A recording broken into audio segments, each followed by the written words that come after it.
오늘 사순절 넷째 주일입니다. 주 앞에 함께 예배하는 여러분에게 하나님의 놀라운 은혜와 축복이 함께 하시기를 바라겠습니다. 우리가 코로나 사태로 인해서 교회에 모이지 못하고 영상으로 예배를 드리지만 예배 드리는 자리마다 하나님의 큰 은혜와 풍성함이 함께 하시기를 주의 이름으로 축복합니다. 오늘 또 코로나19에 대한 소식은 계속해서 들려오고 있습니다.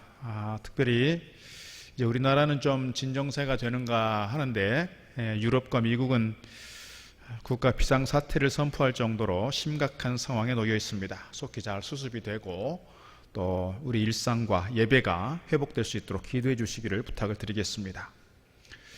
지난 2월에 한 권사님께로부터 카톡이 왔습니다. 코로나19인데 19를 9일로 바꾸면 시편 91편에서 정말 이 시대를 향한, 오늘 우리를 향한 하나님의 말씀과 메시지를 들을 수 있다, 이런 말씀이었습니다. 그래서 오늘 시편 91편 함께 나누면서 이 말씀을 통해서 이 시대에 우리에게 주시는 위로와 소망의 말씀, 또 힘이 되는 말씀 함께 듣기를 소망합니다.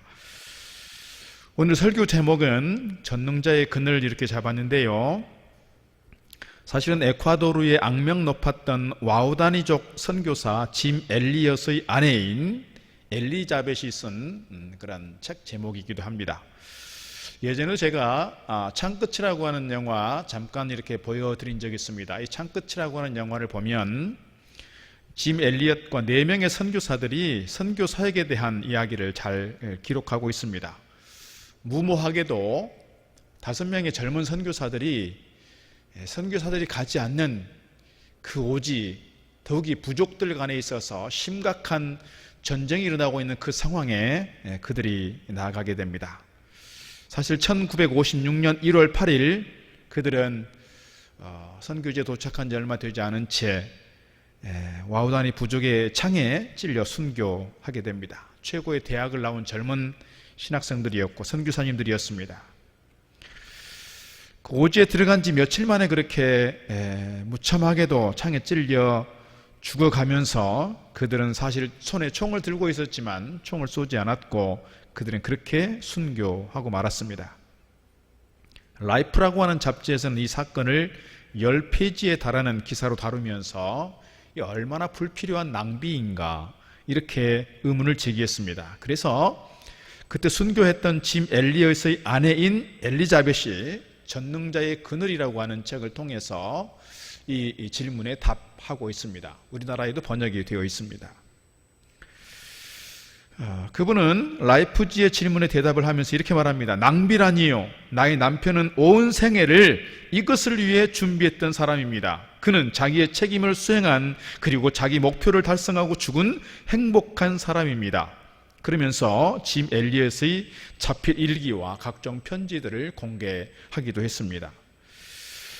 이후에 엘리자벳은 와우다니족에게 다시 들어가서 선교했습니다. 그들에게 아이를 데리고 가서 선교하면서 진정성 있게 그들에게 다가갔을 때 이 와우다니족은 그들이 마음을 열고 복음을 받아들이게 됐습니다. 10년이 지나고 나서 그 짐 엘리엇을 창으로 찔렀던 그 당사자가 신학을 공부하고 목사가 되었습니다. 그리고 엘리엇이 순교한 지 36년 만인 1992년에 와우다니족 언어로 신약 성경을 번역했고 이것이 봉헌 예배로 드려지게 됐습니다. 이 엘리자벳은 전능자의 그늘이라고 하는 책을 통해서 짐 엘리엇과 4명의 젊은 선교사들 그리고 그의 가족들은 이미 전능하신 하나님의 그늘 아래 있었다라고 그렇게 고백하고 있습니다. 그래서 순교의 길을 갈 수 있었고 그래서 엄청난 선교의 열매를 거둘 수 있었다고 고백하고 있습니다. 오늘 시편 91편 말씀, 특별히 코로나19로 인해서 어려움 가운데 있는 오늘 우리에게 주시는 위로와 격려의 메시지 우리에게 주시고 있는데요, 오늘 말씀 살펴보려고 합니다. 특별히 사람들이 어떤 큰 어려움을 만날지라도 하나님께서 그들을 지켜주시고 우리와 함께 하신다는 것을 오늘 말씀을 통해 주고 있습니다. 내가 의지하는 그 하나님, 내가 믿고 신뢰하는 그 하나님은 내가 좋을 때만이 아니라 내가 어려울 때도, 힘들 때도, 고난 중에 있을 때에도, 전염병으로, 삶의 문제로, 경제 문제로, 건강으로 인해서 많이 힘들 때에도 하나님은 나와 함께 하신 그 하나님이라 하는 것을 강조하고 있습니다. 특별히 힘들고 어렵고 한숨 나고 고통당할 때 진정으로 하나님은 나의 하나님이 되어야 하는 줄 믿습니다. 오늘 3절 말씀에서 그랬습니다. 그가 너를 새 사냥꾼의 올무에서와 심한 전염병에서 건지실 것이미로다. 특별히 사람들이 평안할 때보다 심각한 삶의 위기를 만났을 때 깊이 있게 하나님을 경험하게 되는 것 같습니다. 하나님을 만나게 되는 것 같습니다. 하나님께서 그럴 때 심각하게 열심을 가지고 주님을 찾고 만날 때 주님께서 그들을 만나주시고 그들과 함께 하시는 것을 우리가 기억할 수 있으면 좋겠습니다. 오늘 본문과 또 오늘 이 시대에 배워야 할 성경의 말씀이 한 부분 기억납니다. 다윗의 이야기를 하고 싶습니다. 다윗이 주변 나라들을 잘 정복하고 나라가 평안하게 되었을 때 마음속에 교만한 마음이 생겼습니다.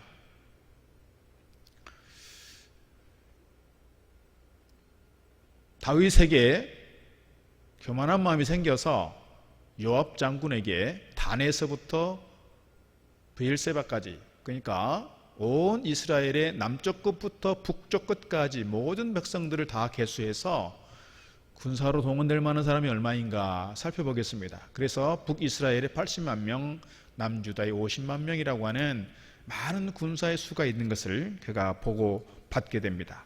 그 기간이 9개월 20일 만에 조사가 되어졌습니다. 그런데 다윗 자신도 이 보고를 받고 난 후에 이것이 잘못된 것이었구나 하는 것을 직감적으로 깨닫게 됩니다. 자신의 교만한 것을 자복하면서 하나님 앞에 큰 죄를 범했다고 고백하게 되지요. 그때 하나님께서 선지자 가세에게 3가지 징계에 대한 말씀을 하고 있습니다. 그 중에 한 가지 다윗이 선택하는 것은 뭐냐면 3일 동안의 전염병이 온 나라에 임하는 겁니다. 3일 동안의 전염병, 길지 않는 것 같은데요, 온 나라에 전염병이 돌면서 단에서 브엘세바까지 전염병 때문에 한꺼번에 죽는 사람이 7만 명이 생기게 됐습니다. 7만 명. 사실 이스라엘이 그렇게 많은 인구가 아니고 큰 땅이 아닌데 7만 명이 한꺼번에 죽었다고 생각을 해보면 얼마나 참혹했을까 그런 생각을 갖습니다. 왕이 하나님 앞에 범죄함으로써 백성들이 7만 명이 죽게 된 것입니다. 지금 세계는 코로나19 때문에 총 비상입니다. 세계에서 22만여 명이 코로나 확진자들입니다. 우리나라도 1만 명 가까운 상황이 되었습니다. 코로나19 때문에 9천여 명이 사망했습니다. 지금은 중국이 문제가 아니라 앞서 말씀드린 것처럼 유럽과 미국이 더 큰 일이 되었습니다. 우리가 미국과 유럽 하면 다들 선진국이라고 하는 생각을 가지고 있습니다. 그럼에도 불구하고 국가 비상사태를 선포하고 미국에는 벌써 15,000여 명이, 이탈리아는 벌써 4만 명이 넘었고 4천 명이 넘는 사망자가 나왔습니다. 스페인과 이란은 2만 명이 넘었고요. 독일과 영국도 스위스도 벨기에나 오스트리아나 이제는 유럽 사회 속에서 확진자가 나오지 않는 나라를 세는 것이 더 빠를 정도로 그렇게 지금 코로나19는 세계 가운데 확산되고 있습니다. 우려가 되는 것은 그래도 의료 선진국이라고 하는 나라에서 그나마 어느 정도 통제가 되고 의료 시스템이 이것을 커버해 갈 것이라고 생각이 들지만 후진국으로 확산이 되었을 때 아프리카라든지 아메리카라든지 또는 남부아시아 쪽으로 이것이 확산되었을 때 어떻게 될지 그 상황을 예측할 수 없는 그런 가운데 있습니다. 오늘 코로나 바이러스로 인해서 우리 민족과 세계 백성들이 당하고 있는 이 고난과 위기가 무엇으로부터 비롯되었는가, 우리가 한번 좀 신앙적으로 잘 돌아볼 필요가 있겠습니다. 그것은 우리의 탐욕과 죄악 때문은 아닌가, 창조 질서를 파괴했던 우리의 잘못은 아닌가, 하나님께서 주신 자연 환경을 제대로 지키지 못한 우리의 잘못은 아닌가 생각하게 됩니다. 많은 분들이 외칩니다. 이 시기에 우리에게 주시는 하나님의 메시지에 귀를 기울여야 한다고 하면서 인간의 편리와 만족이라면 무엇이든지 침범하고 파괴하는 인간의 악함을 회개해야 한다고 말입니다. 인간의 과학과 하나님을 떠난 물질로 모든 것을 대체하려고 했던 우리 인간의 자만을 회개해야 되지 않느냐 말하고 있습니다. 이렇게 의술이 발달한 시대에 세계적으로 10,000명 가까이 이렇게 많은 사람들이 죽어나가는 것은 어찌 설명될 수 있는 것이냐 이렇게들 탄식하고 있습니다. 오늘 다윗은 자기 자신의 잘못으로 인해서 전염병이 임한 것을 알게 되었고 하나님 앞에 회개의 제단을 쌓습니다. 그래서 아리우나의 타작마당을 사서 그곳에서 제단을 쌓고 번제와 화목제를 드렸더니 하나님께서 다윗의 기도를 들으시고 재앙을 거두셨습니다. 오늘 우리가 해야 될 중요한 일이 하나님 앞에 제단을 쌓고 회개의 기도를 드리는 것 아닌가 싶습니다. 오늘 시편 91편을 통해 주시는 메시지를 3가지로 말씀드리려고 합니다. 첫째는 하나님은 우리의 피난처 되신다는 겁니다. 하나님은 우리의 피난처 되신다. 코로나19로 인해서 온 국민이 공포와 두려움 가운데 있습니다. 진정 국면에 드는가 싶은데 세계적으로 팬데믹 현상이 상황이 되었습니다. 어디에도 안전한 곳이 없는 상황입니다. 자고 일어나면 확진자와 사망자 수가 계속 늘어납니다. 유럽과 미국은 국가 비상사태를 선포한 이때에 우리 하나님은 우리의 피난처가 되어주신다라고 말씀하고 있습니다. 우리의 그늘이 되어주신다는 거예요. 우리 하나님께서 우리를 재앙 가운데 버리시는 것이 아니라 우리와 함께 하시고 우리를 지켜주신다 말씀하고 있습니다. 그런 점에서 그의 날개 아래 피하는 것이 오늘 우리가 가져야 될 중요한 신앙적 자세라 하겠습니다.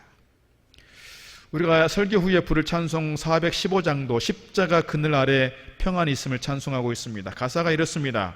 십자가 그늘 아래 나 쉬기 원하네. 저 햇볕 심이 뜨겁고 또 짐이 무거워 이 광야 같은 세상에 늘 방황할 때에 그 십자가의 그늘에 내 쉴 곳 찾았네. 어떤 어려움 속에서도 절망하거나 포기하지 않고 주님을 의지하고 믿음으로 달려가기를 축복합니다. 십자가 그늘 아래 참 평안 얻기를 주 이름으로 축복합니다. 오늘 말씀에는 특별히 고통당하는 사람들에 대해서 말씀하고 있습니다. 새 사냥꾼의 올무와 심한 전염병과 밤의 공포와 낮에 날아드는 화살과 닥쳐오는 재앙들이 오늘 본문에 반복되어 있습니다.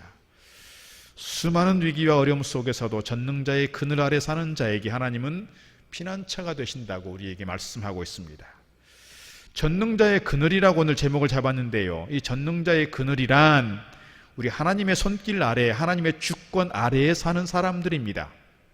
하나님께서 우리의 생명을 지키는 요새가 된다는 거예요. 국가적인 위기가 생기고 아무리 재난이 크게 우리 앞에 당할지라도 우리가 정말 흔들리지 않게 굳게 세워져 갈 수 있는 것은 우리의 주인 되신 하나님을 의지하고 믿음으로 달려가기 때문에 그렇습니다. 세상을 보면 정치인들에게 또는 지식인들에게 경제인들에게 그 누구에게도 위안이 되지 못합니다. 그들이 우리에게 도움되지 못하는 것 같습니다. 그들이 우리에게 힘이 되지 못하는 것 같습니다. 어려운 시대에 굳센 믿음 안에서 하나님을 바라보고 의지할 때 하나님께서 우리에게 피난처 되어주시고 우리를 지켜주시고 우리와 함께 하시는 줄 믿습니다. 두 번째, 하나님은 어떤 하나님이냐? 하나님은 우리를 건져주시는 하나님이라는 겁니다. 하나님은 우리를 건져주십니다.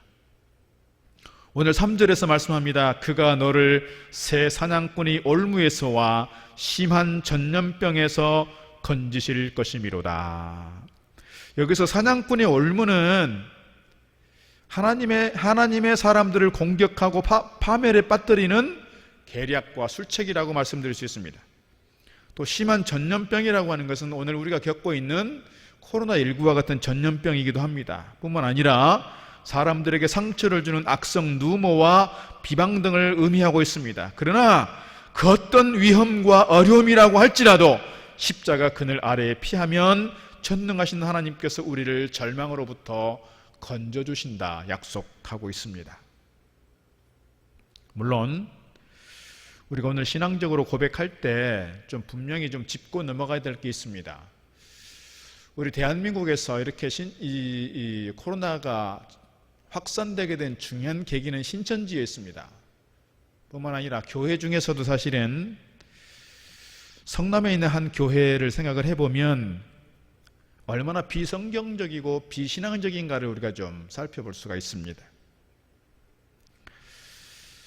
성남의 한 교회에서는 그 교회 목사님 사모님이 사실 이미 코로나19에 전염되신 분이에요. 그런데 그분이 작은 스프레이를 가지고 교인들 한 사람 한 사람에게 이렇게 뿌려주고 있는 것이, 그것도 소독도 되지 않는 그 소금물을 뿌리면서 입 가까이 대고 한 사람 한 사람 이렇게 뿌려대고 있는 것이, 물론 가짜 뉴스에 의해서 그렇게 오염된 부분이기도 하겠습니다만은, 그 교회가 또는 목사님의 신앙과 목회 방식이 얼마나 비신앙적이고 비성경적인 가는 것을 참 안타깝게 생각하고 있습니다. 이러한 비신앙적인 자세가 아니라 정말 종교개혁자들이 말하는 것처럼 이러한 어려운 때에 전문 의료진들의 이야기를 잘 듣는 것이 필요합니다. 건강하게 신앙을 지켜가는 것이기 때문에 그렇습니다.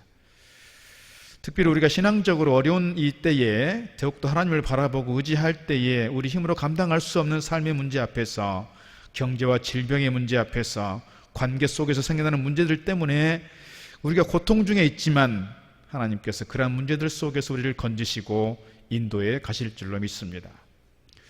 역사적으로 보면 약 500년쯤 전에 중세시대에 유럽은 큰 어려움에 봉착했습니다. 흑사병이 돌았습니다. 지금처럼 그나마 의료 시스템이 좀 잘 구축이 되어 있으면 덜했을 것입니다만은 500여 년 전에 이러한 의료 시스템이 되어 있지 않았습니다. 그래서 흑사병이 돌게 되었을 때 유럽 인구의 3분의 1이 사망했습니다. 아무리 의사들이 고치려고 했고 애를 썼지만 잘 안 되어서 많은 목회자들은 그렇게 고백했습니다. 이것은 하나님께서 우리 인간에게 내린 재앙이라고, 하나님의 징계라고, 하나님의 채찍이라고. 그래서 그들은 더 열심히 교회에 모였습니다. 더 뜨겁게 기도했고요, 더 열심히 예배했습니다. 뜨겁게 찬송 불렀고요. 그런데 문제는 이것이 흑사병을 더 폭발시키는 요인이 됐다는 겁니다. 의료적 지식이 너무 없었습니다. 너무 무지했습니다. 교회가 신앙적으로 해석한다고 했지만 의학적 무지 때문에 오히려 이것이 유럽 인구의 3분의 1을 망가뜨리는 상황이 됐습니다. 나중에 그래서 루터와 칼빈 같은 종교개혁자들은 흩어지라고 말했습니다. 흩어지라. 전염병이 돌고 있을 때 모이지 말고 흩어져서 예배하라 그랬어요. 흩어져서 예배하라. 우리는 지금 그 지혜를 발휘할 때가 아닌가 싶습니다. 우리 공동체의 안정이 필요하고 우리 공동체를 살리는, 우리 공동체를 지켜내는 중요한 방법이기 때문에 그렇습니다. 주님께서도 안식일에 대해서 말씀을 하시면서 안식일은 사람을 위해 있는 것이라고 말하고 있습니다. 사람을 위한 안식일이다. 주님께서 그렇게 가르쳤다는 겁니다. 루터 시대의 많은 사람들이 앞서 말씀드린 것처럼 전염병은 하나님이 내린 형벌이기 때문에 그것을 피해서 도망가는 것은 잘못된 신앙이라고 그렇게 얘기했습니다. 그때 루터는 이렇게 얘기했습니다. 집에 불이 났을 때 하나님의 심판이라면서 집에 가만히 있어야 되는 것인가? 물에 빠졌을 때 수영하지 말고 하나님의 심판이라면서 익사하고 있어야 되는가? 다리가 부러졌을 때 의사의 도움을 받지 않고 이건 하나님의 심판이야 하면서 저절로 나을 때까지 참고 견뎌야만 되는 것인가? 그렇게 반문하면서 지혜가 필요하다고 얘기했습니다. 모이지 말고 흩어지라. 오염되지 않는 다른 지역으로 피하는 것이 좋은 방법이요, 좋은 신앙이라고 오히려 얘기했습니다. 그러면서 루터나 칼빈 같은 분들은 자기 스스로가 사실은 도망가는 것이 아니라 자기는 목회자로서의 사명을 가지고 그 환자들을 돌보았고 그 지역을 떠나지 않고 목회 사역들을 계속해서 이어가는 걸 볼 수가 있습니다. 오늘 우리가 코로나 사태를 겪으면서 비신앙적인 방법이 아니라 정말 바른 신앙을 가지고 가짜 뉴스에 현혹되는 것이 아니라 무엇이 바른 신앙인지, 무엇이 건강한 신앙인지 분별력을 가지고 지혜롭게 이 상황에 대처해야 할 것입니다. 그러면서 우리가 하나님 앞에 기도하고 정말 우리의 마음을 놓아 영과 진리로 예배할 때 하나님께서 우리를 건지시고 구원하시는 은혜를 경험하게 될 것입니다. 세 번째, 오늘 본문에서 하나님은 우리를 두려움에서 벗어나게 하신다고 말씀하고 있습니다. 우리를 두려움에서 벗어나게 하시는 하나님입니다. 현대의 사회적 시스템이 갈수록 안정화되고 있지만 오늘의 코로나19 사태를 보면 우리를 급격한 위기 상황, 두려움의 상황으로 몰아가는 일들을 경험하고 있습니다. 그러나 하나님은 우리를 모든 두려움에서 벗어나게 해주신 하나님, 그 모든 두려움으로부터 우리를 두려움을 물리치게 해주시는 그 하나님, 우리에게 말씀하고 있습니다. 그래서 5절 6절 말씀 보면 너는 밤에 찾아오는 공포와 낮에 날아드는 화살과 어두울 때 퍼지는 전염병과 밝을 때 닥쳐오는 재앙을 두려워하지 아니하리로다 그랬습니다. 언제 어떤 모양으로 어떤 방식으로 우리에게 위험이 닥칠지 모르고 그래서 우리는 두려울 수밖에 없지만 우리 하나님은 우리를 그 두려움과 공포로부터 벗어나게 해주시는 하나님이다 이렇게 말씀하고 있습니다. 그래서 이사야 26장 말씀에서도 전적으로 하나님을 신뢰하고 믿는 그래서 심지가 견고한 자들에게 하나님께서 평강하고 평강하도록 지키시겠다 약속해 주고 있습니다. 이 코로나 바이러스에 걸려서 고생하는 사람들이 하루빨리 완치되도록 기도할 뿐만 아니라 더 이상 전염병이 확산되지 않도록 기도해야 되겠고요.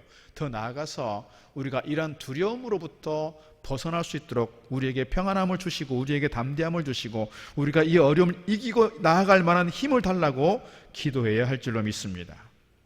솔로몬의 기도가 있습니다. 열왕기상 8장 37절 이하에 보게 되면 그가 이렇게 기도합니다. 어떤 기근이나 전염병이나 무슨 재앙이나 질병이 있든지 막론하고 성전을 향하여 기도하면 하나님께서 하늘에서 들으시고 해결하여 주시고 고쳐달라고 그렇게 기도하고 있는 솔로몬의 모습을 살펴볼 수 있습니다. 우리가 이런 기도를 해야 될 때가 아닌가 싶습니다.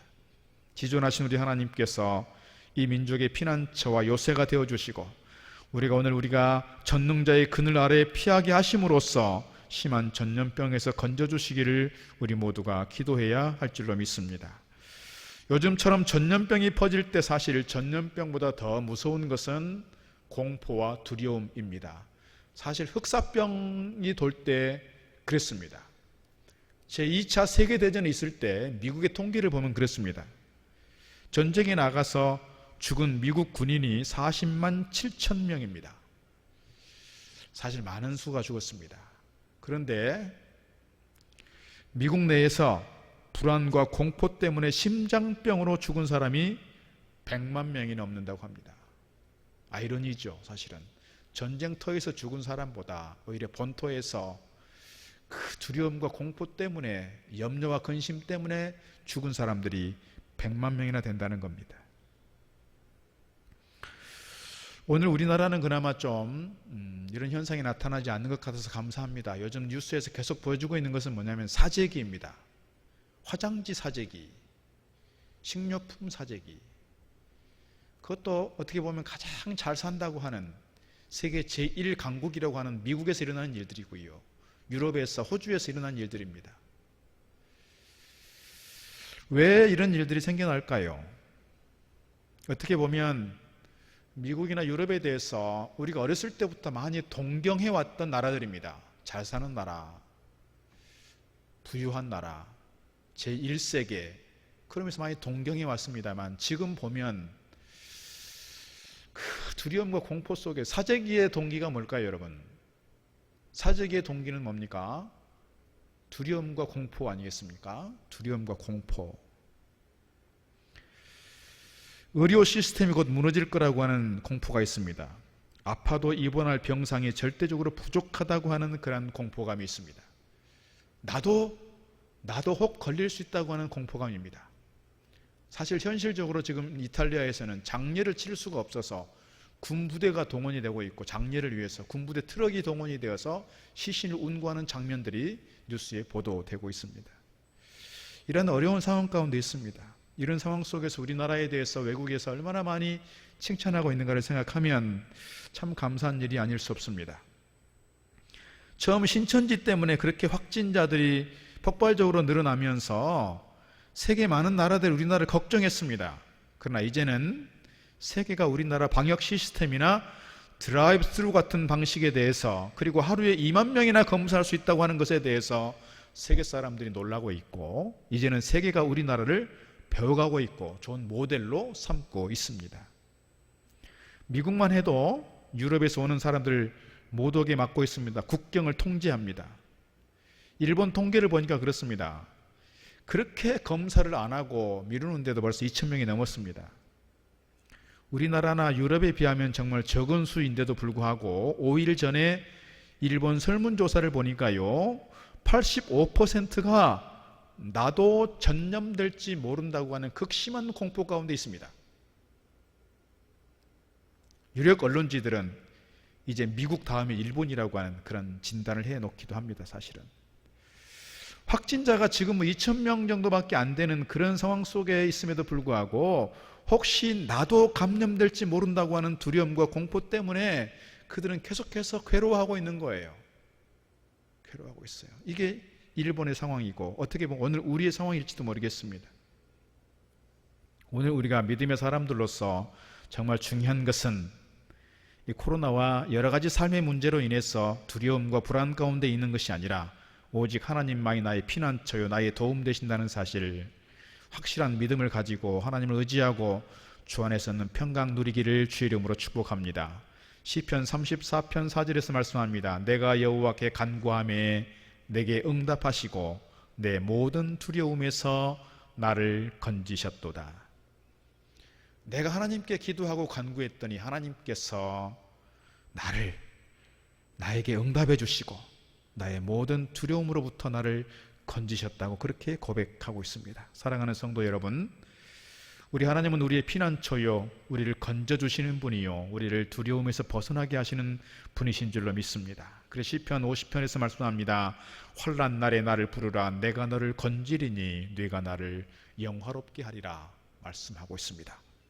오늘의 두려움과 불안 상황 속에서 오늘 우리에게 가장 중요한 백신은 뭘까 생각하면, 이런 두려움과 불안 가운데 있는 우리를 향한 가장 중요한 백신은 우리를 스스로 위로하고 격려하는 긍정 마인드도 필요하지만 더 중요한 것은 분명한 믿음과 하나님께 대한 전적인 신뢰를 가지고 하나님 앞에 나아가 말씀을 붙잡고 기도함으로써 두려움을 물리치는 이거 아닐까요?